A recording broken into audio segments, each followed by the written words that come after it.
Hello everyone. Last video में हम लोगों ने देखा था वायु प्रदूषण, जिसमें हम लोगों ने वायु प्रदूषण के कारण, वायु प्रदूषण के लिए सरकारी प्रयास और वायु प्रदूषण के लिए अंतर्राष्ट्रीय जो प्रयास किए गए थे, इन सब के बारे में हम लोगों ने देखा था। आज की वीडियो में हम लोग देखेंगे जल प्रदूषण, जिसमें हम लोग जल प्रदूषण के कारण इसके संबंध में सरकार द्वारा उठाए गए कदम और जल प्रदूषण के कौन कौन से ऐसे तत्व हैं जो जल को प्रदूषित करते हैं, हम लोग इसको देखेंगे। देखिए, हम लोगों ने पिछले वीडियो में बात किया था कि जो प्रदूषक होते हैं, प्रदूषण के दो स्रोत होते हैं, जिसमें हम लोगों ने देखा था पहला है बिंदु स्रोत और दूसरा हम लोगों ने देखा था अबिंदु स्रोत। बिंदु स्रोत का मतलब होता है पॉइंट सोर्स और अबिंदु का मतलब होता है non point source. Point source का मतलब ये होता है कि इसमें पता होता है कि प्रदूषक कहाँ से आ रहा है, जैसे कि किसी नाली नाले या किसी ट्यूबवेल वगैरह से प्रदूषक आते हैं। तो इसमें पॉइंट सोर्स में पता होता है कि प्रदूषक कहाँ से आते हैं और नॉन पॉइंट सोर्स में पता नहीं होता है कि प्रदूषक कहाँ आते हैं। सीधे कृषि भूमि से जो वहाँ की उर्वरता होती है वो बह के चली आती है झील में या आर्द्र भूमि में। तो इस प्रकार के जो प्रदूषक होते हैं उसको कहते हैं हम लोग नॉन पॉइंट सोर्स, अबिंदु स्रोत। तो प्रदूषक के कहाँ से आते हैं इसके आधार पर इसे दो भागों में बांटा गया है, एक बिंदु स्रोत और दूसरा अबिंदु स्रोत। अब हम लोग देखते हैं कि कहाँ से, यानी कि किस किस स्रोत से कौन कौन से प्रदूषक यानी कौन कौन से एलिमेंट्स या पदार्थ निकलते हैं जो जल को प्रदूषित करते हैं। तो सबसे पहला हम लोग देखते हैं खनन, माइनिंग। देखिए, खनन से जो खनन का जो अपशिष्ट होता है वो निकलता है, क्लोराइड निकलता है और कई प्रकार के धातु निकलते हैं, फेरस सल्फेट निकलता है, सल्फ्यूरिक अम्ल निकलता है, हाइड्रोजन सल्फाइड निकलता है और फेरिक हाइड्रो ऑक्साइड निकलता है। इस प्रकार के अन्य सारे धातु और उपधातु निकलते हैं जो कि जल में जाके मिलते हैं और जल को प्रदूषित करते हैं। सपोज कीजिए ये कोई वाटर बॉडी है और ये सब जितना मैंने नाम लिया, जैसे कि माइन का बेस्ट हो गया, क्लोराइड हो गया और विभिन्न प्रकार के धातु हो गए और फेरस सल्फेट होगा, सल्फ्यूरिक एसिड होगा, हाइड्रोजन सल्फाइड होगा और फेरिक हाइड्रो ऑक्साइड हो गया। ये सब क्या करते हैं, इस जल में जाके इसको प्रदूषित करते हैं। तो खनन से ये सब प्रदूषण निकलते हैं। अगला है आयरन और स्टील। आयरन और स्टील से सबसे पहला निकलता है सस्पेंडेड पार्टिकुलर मैटर, जो कि सॉलिड स्टेट यानी कि ठोस अवस्था में होता है। सस्पेंडेड पार्टिकुलर मैटर हम लोगों ने पिछले वीडियो में समझ लिया था कि जो PM 2.5 होते हैं और PM 10 होते हैं, उन्हीं को कहते हैं हम लोग SPM, सस्पेंडेड पार्टिकुलेट मैटर। तो आयरन और स्टील से SPM निकलता है और आयरन साइनाइड निकलता है, थियोसाइनाइड निकलता है, सल्फाइड निकलता है, ऑक्साइड निकलता है कापर का ऑक्साइड, यानी कि कापर हो और उसके साथ में O2 हो तो कापर का ऑक्साइड निकलता है। क्रोमियम निकलती है और कैडमियम और मरकरी जैसा भारी धातु भी निकलते हैं आयरन और स्टील की जो उद्योग होते हैं, और यहाँ से निकल के जाके ये वाटर में मिलते हैं। ये वाटर कोई वाटर बॉडी हो सकती है या ग्राउंड वाटर भी हो सकता है, जहाँ पे जाके मिलते हैं और वाटर को प्रदूषित करते हैं। अगला है रासायनिक संयंत्र, केमिकल प्लांट्स जो होते हैं, वहाँ पे भी कई प्रकार के अम्ल और क्षार निकलते हैं, जैसे कि क्लोराइड, सल्फेट, नाइट्रेट और phosphorus, fluoride, silica, suspended particulate. देखो, सस्पेंडेड पार्टिकुलेट मैटर तो सब में निकलते हैं, क्योंकि हम लोग को पता है कोई भी इंडस्ट्री होगी तो उसमें से कुछ ना कुछ ठोस कण पार्टिकल्स के रूप में निकलेंगे ही निकलेंगे। तो SPM निकलना बहुत स्वाभाविक सी बात है किसी भी इंडस्ट्री से। तो केमिकल प्लांट्स में जो एसिड और बेस यानी कि अम्ल और क्षार निकलते हैं वो क्या होते हैं, क्लोराइड होते हैं, सल्फेट होते हैं और मेटल्स, नाइट्रेट्स के मेटल्स होते हैं, मेटल मतलब धातु, और फास्फोरस होते हैं, फ्लोराइड होते हैं, सिलिका होते हैं और SPM तो हम लोगों ने बात कर ही लिया कि SPM होता ही होता है। तो ये हो गया रासायनिक संयंत्र। अगला है फार्मास्यूटिकल उद्योग। देखिए, फार्मास्यूटिकल उद्योग से अकार्बनिक तत्व कोई भी नहीं निकलता है, किंतु कार्बनिक तत्व निकलते हैं, जैसे कि प्रोटीन, कार्बोहाइड्रेट्स और अन्य प्रकार के कार्बनिक विलायक जो होते हैं, विलायक मतलब सॉल्वेंट जो होते हैं, वो सब निकलते हैं ऑर्गेनिक पोल्यूटेंट्स के रूप में, यानी कि कार्बनिक प्रदूषक के रूप में, और ये जाके प्रदूषित करते हैं जल को और उसे विषाक्त युक्त यानी कि टॉक्सिक बना देते हैं। तो ये हो गया फार्मास्यूटिकल। अगला है डिटर्जेंट, यानी कि जहाँ पे साबुन वगैरह बनते हैं, तो इसमें निकलता है फैटी एसिड। फैटी एसिड मतलब वसा अम्ल, वसीय अम्ल होता है, जैसे कि वनस्पति घी होता है उसमें फैटी एसिड होता है। तो इसी प्रकार का डिटर्जेंट में भी फैटी एसिड निकलते हैं। बेसिकली साबुन दो प्रकार के होते हैं, एक होता है पोटेशियम प्रधान और एक होता है ग्लिसरीन प्रधान। तो जो ग्लिसरीन युक्त होता है ये अच्छे क्वालिटी के साबुन होते हैं, और जो पोटेशियम के होते हैं वो ख़राब क्वालिटी के साबुन होते हैं। किंतु डिमांड पोटेशियम वाले साबुन की ज़्यादा होती है क्योंकि ये सस्ते होते हैं, और ग्लिसरीन युक्त जो होता है वो महंगे होते हैं। तो जो पोटेशियम से साबुन बनते हैं ऐसे शॉप काफ़ी ज़्यादा प्रदूषण करते हैं जल में, और इससे निकलता क्या है, इससे फैटी एसिड निकलता है, ग्लिसरॉल निकलता है और पॉलीफॉस्फेट निकलता है। ये सब क्या होते हैं, ऑर्गेनिक मैटर्स हैं, कार्बनिक पदार्थ हैं जो कि निकलते हैं। तो ये हो गया डिटर्जेंट से होने वाले प्रदूषण। पेपर उद्योग में भी अकार्बनिक तत्वों में निकलता है, सल्फाइड निकलता है और ब्लीचिंग लिक्विड निकलता है। ब्लीचिंग लिक्विड मतलब होता है पेपर को जो साफ़ किया जाता है, यानी कि अब पेपर लकड़ी वगैरह से बनता है तो हमेशा वाइट ही नहीं होता है ना, तो इसको वाइट करने में जो यूज किया जाता है उसका जो रॉ मटेरियल ब्लीचिंग का निकलता है वही है ब्लीचिंग लिक्विड्स। तो ब्लीचिंग लिक्विड निकलता है, और कार्बनिक प्रदूषक के रूप में सेलुलोज के फाइबर निकलते हैं, बार्क निकलता है, लकड़ी निकलती है, लकड़ी के जो कुछ टुकड़े यानी कि डीके पार्ट होता है, सड़ा हुआ उसका भाग होता है वो निकलता है, और कुछ कार्बनिक अम्ल भी निकलते हैं जो कि जाके जल को प्रदूषित करते हैं। एक बार रिपीट करेंगे, इसमें क्या क्या निकलता है, इसमें सल्फाइड निकलता है और ब्लीचिंग लिक्विड निकलता है। सल्फाइड, ब्लीचिंग लिक्विड, सेलुलोज के फाइबर और लकड़ी का सड़ा हुआ भाग, और कुछ कार्बनिक अम्ल भी निकलता है पेपर उद्योग से। तो ये सब जाके कहाँ मिलते हैं, ये सब जाके वाटर बॉडी में मिलते हैं। वाटर बॉडी में किसी भी माध्यम से जा सकते हैं, किसी भी माध्यम का मतलब बिंदु स्रोत से या अबिंदु स्रोत से। बिंदु स्रोत में किसी ऐसे कैनाल के माध्यम से जाएंगे कि जिसमें ये बात पता होता है कि ये यहाँ पे जा रहे हैं, तो ये अगर यहाँ पे रोक दिया गया तो ये आगे जाके प्रदूषक जल में नहीं मिल पाएंगे। लेकिन अबिंदु स्रोत से जाके मिलते हैं, उनको पता नहीं होता है कि ये कहाँ से आए हैं, तो इसको रोकना थोड़ा सा मुश्किल होता है। तो ये हो गया जल को प्रदूषित करने वाले कारक। इसके अलावा उद्योगों से कई प्रकार के जो डिस्चार्ज मैटर्स होते हैं, यानी कि वहाँ से जो अपशिष्ट निकलता है, अन्य प्रकार के अपशिष्ट जो कि जहरीले होते हैं, तो वो भी जाके जल को प्रदूषित करते हैं, जिसमें भारत में यमुना जो नदी है उसका स्थान सर्वोपरि है प्रदूषण में। अगला है कृषि प्रदूषण। हम लोग अन्य प्रकार के जो छोटे छोटे प्रदूषण हैं उसको हम लोग देख लेते हैं, उसके बाद में एक ही साथ में हम लोग देखेंगे कि जल प्रदूषण को रोकने के लिए सरकार ने या अंतर्राष्ट्रीय स्तर पर कौन कौन से प्रयास अभी तक किए गए हैं। तो इसी में हम लोग देख लेते हैं कृषि प्रदूषण। देखिए, कृषि प्रदूषण हम लोग को पता है कि इंडिया में फर्टिलाइज़र का यूज़ ज़्यादा होता है। तो फर्टिलाइज़र का यूज़ ज़्यादा होने से मिट्टी में नाइट्रोजन, पोटेशियम, फास्फोरस, ये सब जो हैं इस तत्व, इसकी मात्रा मिट्टी में बढ़ जाती है। तो इससे होता क्या है कि इससे ज़मीन की जो फर्टिलिटी होती है वो डे बाई डे डिके होती रहती है, कम होती रहती है। तो फर्टिलाइज़र का बुद्धिमानीपूर्ण प्रयोग नहीं होने के कारण क्या होता है, कृषि प्रदूषण होता है। कृषि प्रदूषण मतलब फर्टिलाइज़र का यूज़ करना या पेस्टिसाइड यानी कि कीटनाशक का प्रयोग करना। तो इन सब से क्या होता है, कुछ खतरनाक केमिकल्स होते हैं जो निकलते हैं और मृदा को प्रदूषित करते हैं, जैसे कि क्लोरीनेटेड हाइड्रोकार्बन, आर्गेनोफॉस्फेट्स और कुछ मेटेलिक साल्ट्स होते हैं। मेटेलिक साल्ट मतलब धात्विक लवण, और कार्बोनेट होता है, थियोसाइनेट होते हैं।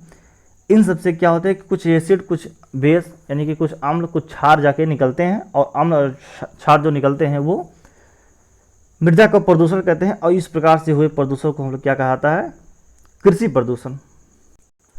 अगला है तापीय प्रदूषण। देखिए, तापीय प्रदूषण में होता क्या है, सपोज कीजिए कि ये कोई इंडस्ट्री है और यहाँ पे सपोज कीजिए राइस की फैक्ट्री है और यहाँ पे बॉयलर का काम कर रहा है। बॉयलर का मतलब यहाँ पे बड़ी बड़ी भट्टी होगी और यहाँ पे जो पैडी होगा उसको गर्म किया जाता है और वहाँ से फिर उसका राइस बनाया जाता है।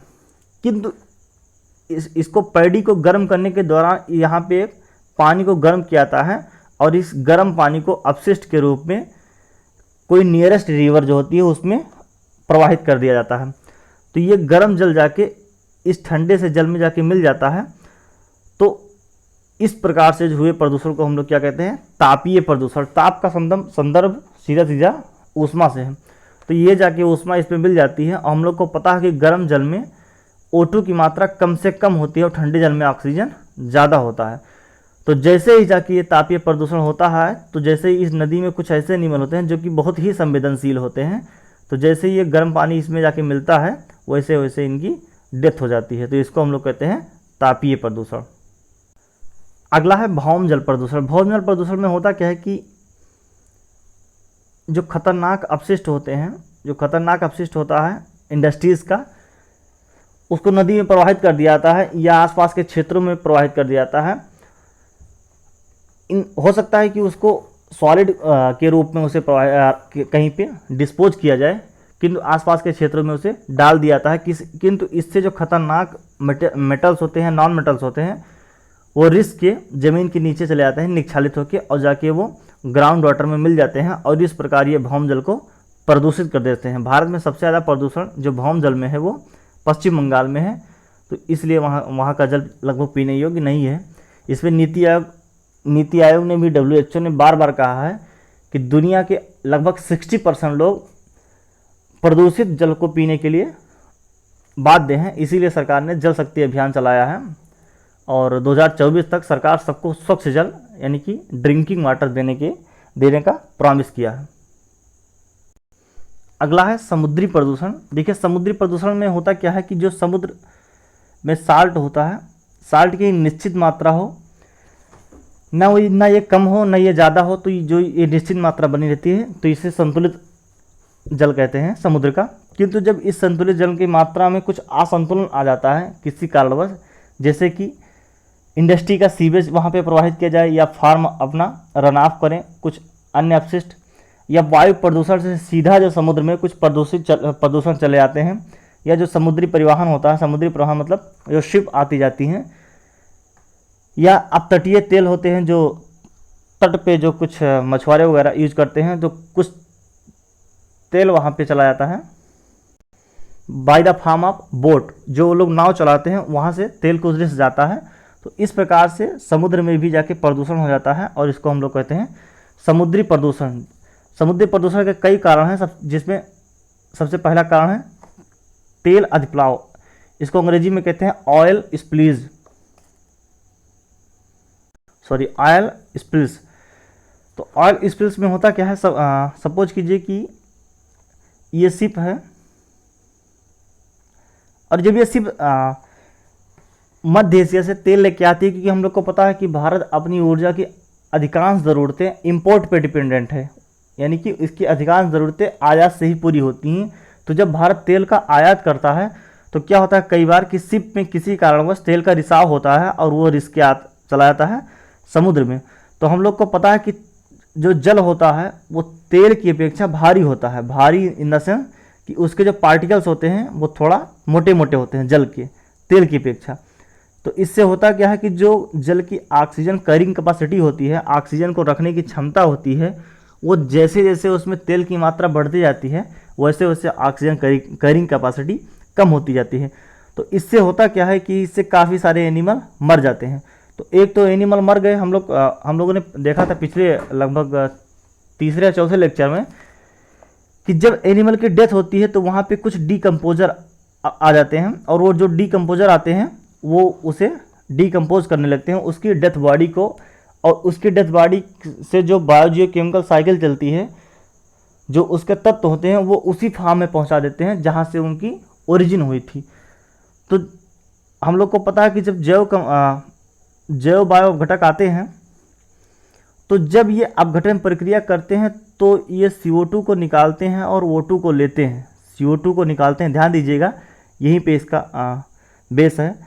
जब जैव अपघटक आते हैं तो वो CO2 को रिलीज करते हैं और O2 को अपने अंदर लेते हैं। और हम लोग को पता है कि समुद्र में तेल का रिसाव हुआ है तो यहाँ पे O2 ऑलरेडी कम है, और जब आएंगे जैव अपघटक ये भी O2 लेंगे तो और CO2 छोड़ेंगे, तो ऐसे में क्या होगा, जो एनिमल जो यहाँ पे बचे रहे थे, पहले बच गए थे प्रतिरोधक क्षमता के कारण अपने, वो भी धीरे धीरे उनकी भी डेथ हो जाएगी, क्योंकि वैसे ही O2 की कमी है, क्योंकि ऑयल का प्रदूषण हो गया है।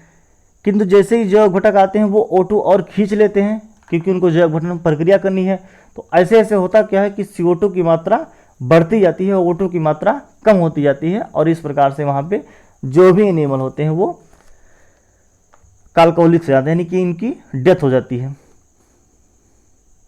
हालांकि ये बात ध्यान देने योग्य है कि जैसे जैसे समुद्र में नाइट्रोजन की मात्रा बढ़ेगी, वैसे वैसे क्या होगा कि समुद्र में शैवाल भी बढ़ जाते हैं, क्योंकि हम लोग को पता है कि प्लांट्स को नाइट्रोजन सबसे प्रिय होता है, जिस प्रकार एनिमल्स को ऑक्सीजन, कार्बोहाइड्रेट ये सब बहुत प्रिय होते हैं, उसी प्रकार प्लांट्स को नाइट्रोजन बहुत प्रिय होता है। तो जैसे जैसे समुद्र में नाइट्रोजन की संख्या बढ़ेगी या नाइट्रोजन की मात्रा बढ़ेगी, वैसे वैसे क्या होगा, वहाँ पे शैवाल ज़्यादा होंगे। और हम लोगों ने देखा था लगभग तीसरे या चौथे लेक्चर में कि जैसे जैसे शैवाल की मात्रा बढ़ती है किसी वाटर बॉडी में, वैसे वैसे क्या होता है कि यहाँ पे सूर्य का प्रकाश आना बंद हो जाता है, और जैसे जैसे सूर्य का प्रकाश आना बंद होता है वैसे वैसे नीचे के एनिमल मरने लगते हैं, उनकी डेथ होने लगती है। क्यों? क्योंकि यहाँ पे O2 नहीं बन पा रहा है। O2 क्यों नहीं बन पा रहा है? क्योंकि सूर्य का प्रकाश ही जब नहीं आएगा तो यहाँ पे प्रकाश संश्लेषण नहीं होगा। अगर प्रकाश संश्लेषण नहीं होगा तो यहाँ पे ऑक्सीजन नहीं बनेगा, ऑक्सीजन नहीं बनेगा तो जो नीचे एनिमल हैं वो ठीक से रिस्पिरेशन नहीं कर पाएंगे, और वो रिस्पिरेशन नहीं कर पाएंगे तो उनकी डेथ हो जाएगी। तो नाइट्रोजन का बढ़ना समुद्र में शैवाल के लिए तो अच्छा है, किंतु बाकी जीवों के लिए अच्छा नहीं है। किंतु जैसे जैसे किसान उर्वरक का प्रयोग ज़्यादा करते हैं, वैसे वैसे कृषि भूमि से कहीं ना कहीं अंततः वो जाके समुद्र में नाइट्रोजन मिलता है, और इस प्रकार से समुद्र में शैवाल की संख्या बढ़ रही है और धीरे धीरे जीवों की संख्या घट रही है। इसीलिए समुद्र के काफ़ी सारे जीव क्रिटिकली इंडेंजर्ड थे, और कुछ इंडेंजर्ड हैं और कुछ तो एक्सटिंक्ट हो गए हैं। अब हम लोग देखते हैं कि जल प्रदूषण के क्या क्या प्रभाव हो सकते हैं। तो सबसे पहले हम लोग देखते हैं कि जलीय जीवन पे जल प्रदूषण का क्या क्या प्रभाव पड़ेगा। तो ये समझने से पहले हम लोग 3 कॉन्सेप्ट समझ लेते हैं: dissolve oxygen, biological oxygen demand और केमिकल ऑक्सीजन डिमांड। देखिए, डिजॉल्व ऑक्सीजन का मतलब सीधा सीधा इतना ही है कि ये जल है और इस जल में जितनी भी ऑक्सीजन की घुलित मात्रा है उसी को कहते हैं हम लोग डिजॉल्व ऑक्सीजन। तो ये हो गया DO, इसी को कहते हैं DO। जो ये BOD है, BOD को हम लोगों ने पहले ही समझ रखा है, किंतु एक बार फिर से रिवीजन करते हैं कि सपोज कीजिए कोई पॉन्ड है, तालाब है, और यहाँ पे ये प्रदूषक हैं। इस प्रदूषक जो हैं इनको जो जैव अपघटक होते हैं वो अपघटित करते हैं, किंतु जैव अपघटक इस प्रदूषक को अपघटित करने में जितना ऑक्सीजन लेते हैं उसी को कहाता है BOD, यानी कि बायोलॉजिकल ऑक्सीजन डिमांड। तो ये हो गया बायोलॉजिकल ऑक्सीजन डिमांड। फिर से समझते हैं कि जो प्रदूषण है, ये प्रदूषक है, प्रदूषक को अपघटित करने के लिए अपघटन वाले जीव जो होते हैं, यानी कि बैक्टीरिया, फंजाई, वो जितनी भी ऑक्सीजन की मांग करते हैं, जितनी भी ऑक्सीजन की डिमांड करते हैं, उसी को कहता है बायोलॉजिकल ऑक्सीजन डिमांड। तो ये हो गया BOD। और जो ये अपघटन वाले जो जीव होते हैं वो जो भी अपघटित करते हैं उसमें ऑक्सीडेशन करते हैं, उसमें ऑक्सीडेशन, इसकी हिंदी होती है ऑक्सीकरण करते हैं, वो ऑक्सीकरण करते हैं। तो किंतु BOD की कुछ लिमिटेशन है, कुछ सीमाएं हैं जिसको COD दूर करता है। देखिए, COD ऐसा होता है कि ये जल है और जल में कुछ घुलित हैं, कुछ अघुलित हैं। तो COD घुलित और अघुलित दोनों को डिकम्पोज करने में लगने वाले ऑक्सीजन को CO2 कहते हैं। यानी कि ये जल है और यहाँ पे सपोज कीजिए ये घुलित है और ये अघुलित है, इन दोनों को अपघटित करने में, दोनों को तोड़ने में जितना भी ऑक्सीजन की ज़रूरत होती है उसको कहते हैं COD, केमिकल ऑक्सीजन डिमांड। क्योंकि कुछ ऐसे खतरनाक प्रदूषक या केमिकल्स होते हैं जो कि घुलनशील नहीं होते हैं, किंतु जो BOD होता है वो केवल ऐसे ही प्रदूषक को शामिल करता है अपने अंदर जो घुलनशील होते हैं। तो इस कमी को दूर करते हुए COD जो होता है वो ऐसे को भी शामिल करता है जो अघुलनशील होते हैं। तो अघुलनशील और प्लस घुलनशील दोनों को अपघटित करने में लिए गए ऑक्सीजन की मात्रा को हम लोग कहते हैं COD, केमिकल ऑक्सीजन डिमांड। अब हम लोग देखते हैं कि जल प्रदूषण के मानव स्वास्थ्य पे क्या क्या प्रभाव हो सकते हैं। तो सबसे पहले हम लोग देखते हैं कि जो प्रदूषित जल होता है उसको पीने से मानव में कौन कौन से रोग होते हैं। तो उसको पीने से जीवाणु या विषाणु अंदर चले जाते हैं, यानी कि वायरस या बैक्टीरिया अंदर चले जाते हैं, जिससे क्या होता है, हेपेटाइटिस हो सकता है, जॉन्डिस यानी कि पीलिया हो सकती है, किडनी खराब हो सकता है। और इसके अलावा कुछ जो परजीवी होती हैं, पैरासाइट होते हैं, जैसे कि कृमि को अंग्रेजी में कहते हैं टेप वर्म, ये अंदर चले जाते हैं और ये हमेशा के लिए इंटेस्टाइन में रहने लगते हैं अगर हम लोग प्रदूषित जल को लेते हैं तो। इसके अलावा क्या होता है, अत्यधिक विषैले जो मिथाइल पारा होती है, यानी कि मिथाइल मरकरी होती है, उससे क्या होता है, अंगों, होंठ, जीभ और संवेदनशील जो अंग होते हैं उसमें जलन होने लगती है, बहरापन की भी शिकायत होने लगती है और मानसिक असंतुलन भी पैदा होता है यदि ऐसे हम लोग जल को लेते हैं जिसमें मिथाइल पारा घुलित होता है पहले से ही। ऐसे ही कैडमियम से इटाई रोग होता है, कैडमियम से इटाई रोग होता है। और सीसा युक्त अगर जल हम लोग लेंगे तो इससे एनीमिया और सिर दर्द ये सब रोग होते हैं। तो ऐसे ही जो एस्बेस्टस युक्त जल होते हैं उसको लेने से क्या होता है, एस्बेस्टोसिस एक रोग होता है जो सीधा हमारे फेफड़े को प्रभावित करता है, या यूँ कहें कि फेफड़े में कैंसर पैदा करता है, एस्बेस्टोसिस रोग।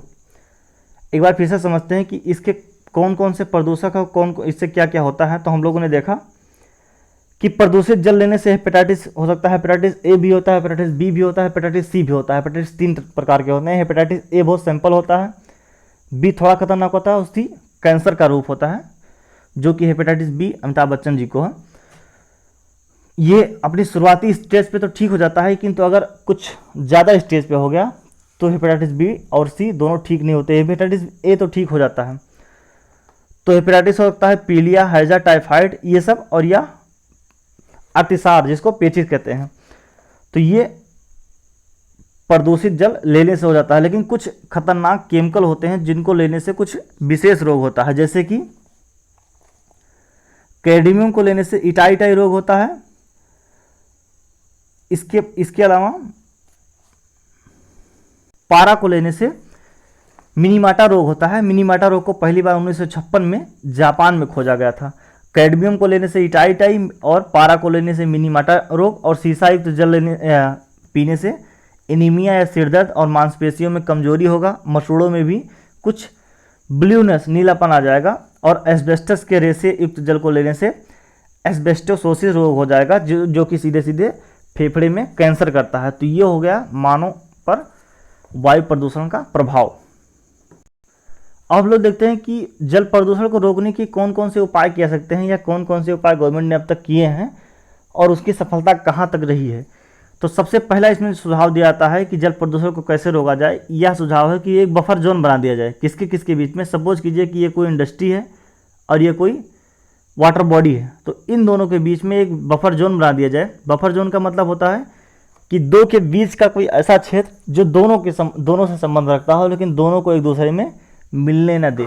जैसे कि कहा जाता है कि कई बार जो नेपाल है वो इंडिया और चाइना के बीच में बफर कार्ड प्ले करता है, यानी कि ये इंडिया से भी फायदा लेता है और चाइना से भी फायदा लेता है।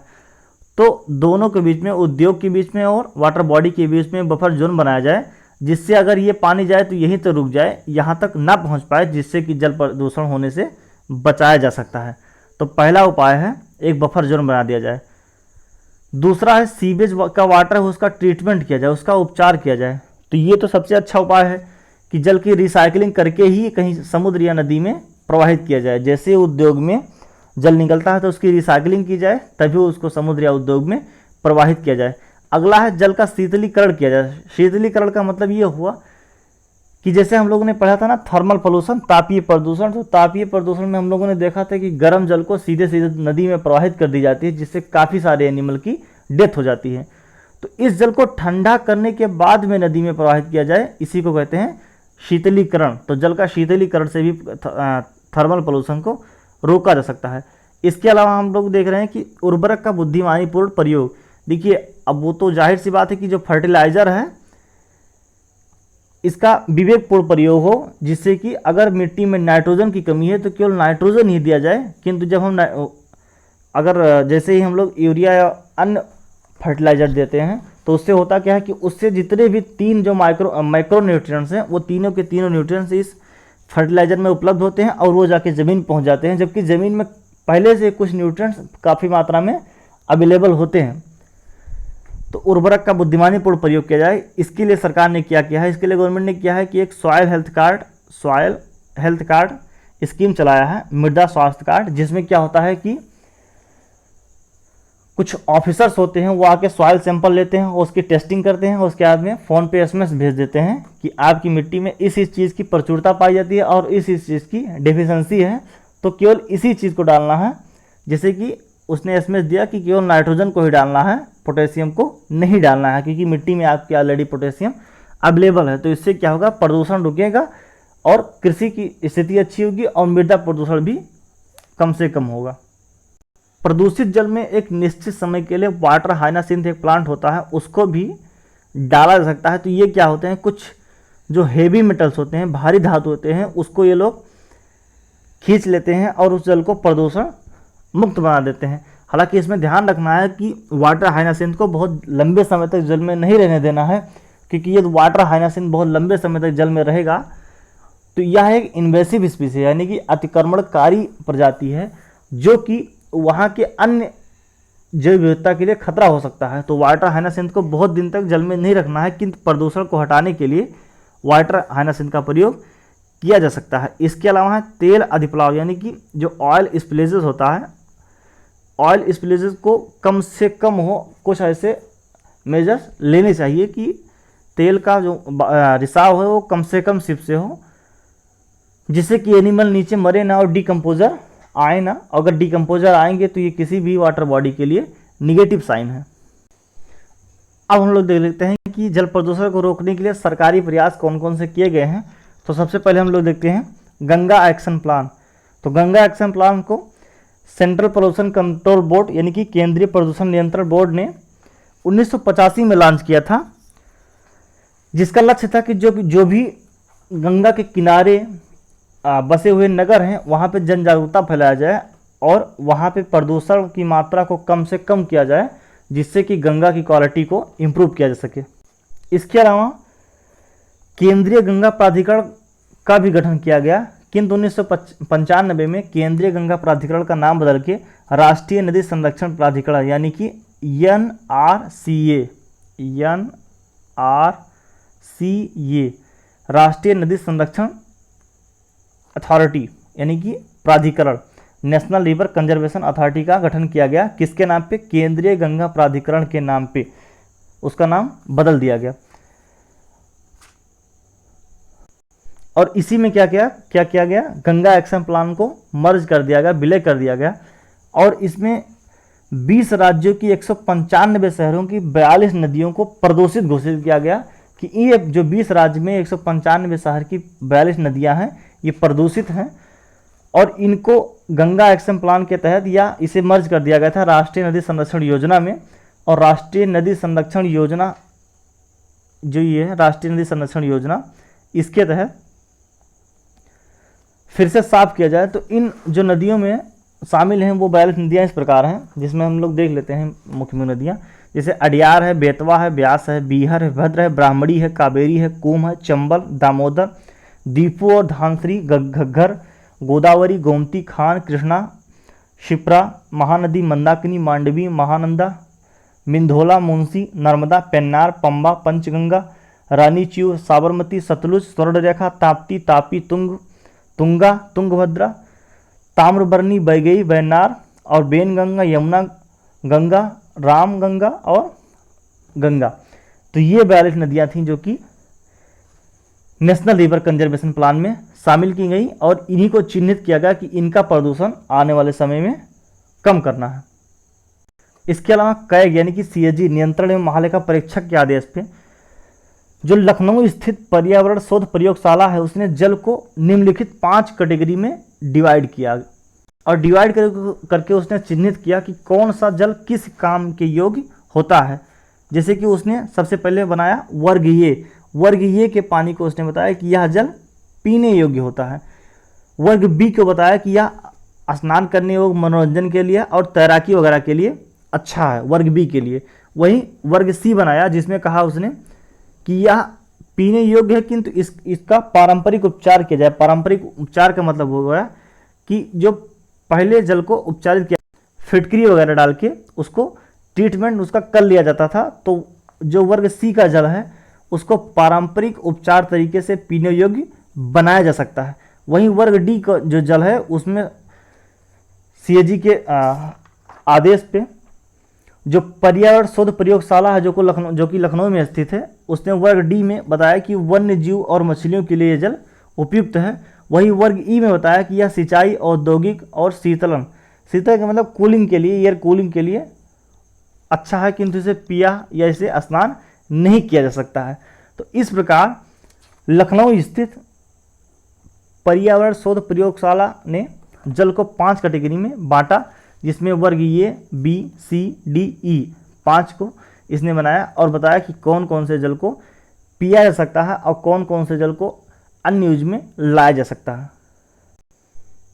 इसके अलावा हम लोगों ने वेटलैंड वाले चैप्टर में ये भी देखा था कि सरकार ने राष्ट्रीय नम भूमि संरक्षण कार्यक्रम यानी कि नेशनल वेटलैंड कंजर्वेशन प्रोग्राम और नेशनल लेक कंजर्वेशन प्रोग्राम भी ऑलरेडी चला रखा था 1985-86 के आसपास। तो इसको भी आप लोग जल प्रदूषण को रोकने के लिए सरकारी प्रयास में ऐड कर सकते हैं। पहला है नेशनल वेटलैंड कंजर्वेशन प्रोग्राम और दूसरा है नेशनल लेक कंजर्वेशन प्रोग्राम। तो इन दोनों प्रोग्राम को भी गवर्नमेंट ने 1985-86 में चलाया था, जिससे जल प्रदूषण को कम किया सके।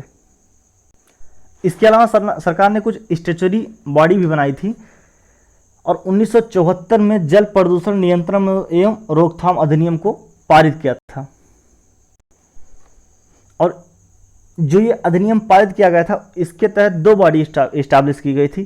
पहला केंद्रीय प्रदूषण नियंत्रण बोर्ड यानी कि सीपीसीबी ये, और दूसरा बनाया गया था स्टेट पोल्यूशन कंट्रोल बोर्ड यानी कि एसपीसीबी। ये दोनों बॉडी को बनाया गया था, जिसमें हम लोग एक एक करके देख लेते हैं कि सीपीसीबी का क्या काम है। सीपीसीबी का क्या कार्य है? देखिए सीपीसीबी क्या करती है, यह केंद्र सरकार को जल प्रदूषण संबंधी सलाह देती है कि किस प्रकार से कदम उठाने चाहिए, और राज्य बोर्ड जो है यानी कि स्टेट पोल्यूशन कंट्रोल बोर्ड, इनके द्वारा की गई कार्यों की जांच करती है और उस पर शोध भी करती है। यह जल प्रदूषण विशेषज्ञों को ट्रेनिंग भी प्रोवाइड करती है। सीपीसीबी जो है यह जल प्रदूषण के जो विशेषज्ञ होते हैं उनको ट्रेनिंग भी प्रोवाइड करती है और इन्फॉर्मेशन भी लोगों को देती है कि ये मेटल्स इस जल में पाए जाते हैं, तो इसको पीने से बचें। इसके अलावा सरकार की सहायता करती है जल के प्रदूषकों को मानक तय करने में, यानी कि यही तय करती है कि जल में ऑक्सीजन की मात्रा कितनी रहेगी तो उसे प्रदूषण नहीं माना जाएगा, और कितनी हो जाएगी तो उसे प्रदूषण माना जाएगा। और जल प्रदूषण को रोकने के लिए या राष्ट्रव्यापी जो प्रोग्राम्स होते हैं उसको इम्प्लीमेंट करने में भी अग्रणी भूमिका निभाती है सेंट्रल पोल्यूशन कंट्रोल बोर्ड। तो ये बात होगी सेंट्रल पोल्यूशन कंट्रोल बोर्ड की। हम लोग बात करेंगे स्टेट पोल्यूशन कंट्रोल बोर्ड की। देखिए स्टेट पोल्यूशन बोर्ड का कार्य भी वैसे ही सेम है, किंतु बस अंतर इतना है कि जो सेंट्रल पोल्यूशन कंट्रोल बोर्ड होता है वह स्टेट पोल्यूशन कंट्रोल बोर्ड की जांच कर सकता है, कि लेकिन स्टेट पोल्यूशन कंट्रोल बोर्ड किसी की जांच नहीं कर सकता है, क्योंकि इससे नीचे कोई बॉडी नहीं है और ये उल्टा इसकी जांच कर नहीं सकता है। तो पहला इसका जो कार्य है एसपीसीबी का यानी कि स्टेट पोल्यूशन कंट्रोल बोर्ड का, यह है राज्य सरकार को जल प्रदूषण संबंधी कार्यक्रम के लिए सलाह देना, उसका संचालन करना और इससे संबंधित सूचनाओं को भी जन जागरूकता हेतु न्यूज़पेपर वगैरह में प्रकाशित करना, और जल प्रदूषण को रोकने के लिए R&D का काम भी करती है और विशेषज्ञों को ट्रेनिंग भी प्रोवाइड करती है स्टेट पोल्यूशन कंट्रोल बोर्ड। इसके अलावा राज्य स्तरीय मानक का भी निर्धारित करती है कि जल का मानक कौन कौन सा है, कौन से जल को प्रदूषित माना जाएगा, कौन से जल को प्रदूषित नहीं माना जाएगा। इसके अलावा ये उपचार की जो टेक्निक है यानी कि वाटर ट्रीटमेंट का जो टेक्निक है, इसको भी हम मान्यता प्रदान करती है कि हाँ ये टेक्निक ट्रीटमेंट के लिए सही है और ये टेक्निक ट्रीटमेंट के लिए सही नहीं है। स्टेट पोल्यूशन कंट्रोल बोर्ड जो इंडस्ट्रीज होती हैं उसकी चेकिंग भी करती है, और यदि ऐसा पाया जाता है कि वो नियमों का उल्लंघन कर रही है तो उस पर जुर्माना भी लगा सकती है और उसे अधिकतम 3 माह की कैद भी की सकती है, किसको? उस कंपनी के एमडी का या सीईओ को। इसके बाद में अगला प्रयास सरकार ने 2014 में किया था नमामि गंगे कार्यक्रम, जिसका मुख्य उद्देश्य था सीवेज का ट्रीटमेंट करना, यानी कि जो भी अपशिष्ट प्रवाहित किया जा रहा है उसका उपचार करना, और रिवर फ्रंट डेवलपमेंट करना। रिवर फ्रंट डेवलपमेंट का मतलब होगा, ये रिवर होगी तो इस साइड में है, इसका वनीकरण करना या फिर इसका सुंदरीकरण करना, तो इसका विकास करना, जैव विविधता का विकास करना। गंगा ग्राम योजना, गंगा ग्राम योजना का मतलब कि विलेज लेवल पे गंगा को प्रोटेक्ट करना और औद्योगिक प्रवाह की निगरानी करना, नदी सतह की सफाई करना, जन जागरूकता फैलाना और फॉरेस्टेशन को बढ़ाना। ये किसका उद्देश्य था? नमामि गंगे कार्यक्रम का, जो कि 2014 में प्रधानमंत्री मोदी द्वारा अनाउंस की गई थी। इसके अलावा पर्यावरण संरक्षण अधिनियम 1986 की धारा 18(1)(b) के अनुसार कुछ गाइडलाइन जारी की जा सकती हैं। इस गाइडलाइन में ये शामिल है कि कौन कौन से प्रोग्राम को इस अधिनियम के द्वारा इम्प्लीमेंट किया जाएगा, ये इस गाइडलाइन में शामिल किया गया था। इस गाइडलाइन के अनुसार नेशनल लेक कंजर्वेशन प्रोग्राम, यानी कि राष्ट्रीय झील संरक्षण कार्यक्रम को लागू किया गया है। इसके अलावा राष्ट्रीय आर्द्र भूमि संरक्षण कार्यक्रम को भी इसी गाइडलाइन के अनुसार लागू किया गया है। बस इस गाइडलाइन में इतना है, बेसिकली इतना ही है कि कौन कौन से प्रोग्राम को पर्यावरण संरक्षण अधिनियम 1986 के तहत इम्प्लीमेंट किया जाएगा और कौन कौन से प्रोग्राम को इसके तहत इम्प्लीमेंट नहीं किया जाएगा। जिस प्रोग्राम को इम्प्लीमेंट किया जाएगा उस प्रोग्राम के लिए धारा 18(1)(b) के तहत गाइडलाइन जारी करनी होती हैं, जैसे कि नेशनल लेक कंजर्वेशन प्रोग्राम के लिए जारी की गई थी, नेशनल वेटलैंड कंजर्वेशन प्रोग्राम के लिए जारी की गई थी। तो ये कंप्लीट हुआ अपना वाटर पोल्यूशन। अगली वीडियो में हम लोग देखेंगे सॉइल पोल्यूशन। सॉइल प्रदूषण के बाद में हम लोग देखेंगे ध्वनि प्रदूषण, और इस प्रकार से प्रदूषण के सारे टॉपिक्स को हम लोग देखेंगे, और ये भी देखेंगे कि कौन कौन से सरकार ने इसके लिए कदम उठाए हैं, कौन कौन से कदम नहीं उठाए हैं, सरकार को अब क्या क्या करना चाहिए प्रदूषण को रोकने के लिए। कौन से प्रदूषण, जैसे कि सॉइल प्रदूषण, नॉइज पोल्यूशन, इन सब को हम लोग अगली वीडियो में देखेंगे। Thank you very much.